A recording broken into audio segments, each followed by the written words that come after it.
პეიზაჟები და აბსტრაქციები. დავით ბაძაღუას პირველი პერსონალური გამოფენა ბათუმში.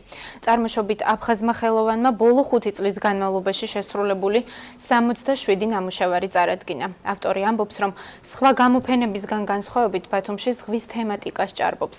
ექსპოზიცია 9 აგვისტოს დაიხურება. სექტემბერში ხელოვანის ნამუშევრებს ჰოლანდიაში, მოგვიანებით კი ჩეხეთში იხილავენ. დავით ბაძაღუა თბილისის სამხატვრო აკადემიაში მოღვაწეობს.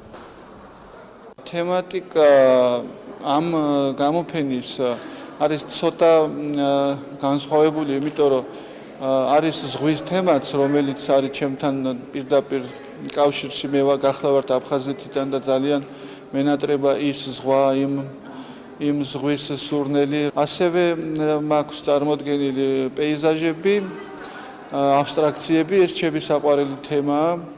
და სულ ძიებაში ვარ. გამოფენა ძალიან მომეწონა, ძალიან საინტერესო ნახატებია. თითოეულ მათგანს აქვს საინტერესო დატვირთვა და ძალიან მომეწონა ზამთრის პეიზაჟები, შემოდგომაც. ასევე ქონდა შემოდგომა ზამთარი ქალბატონთან დაკავშირებით.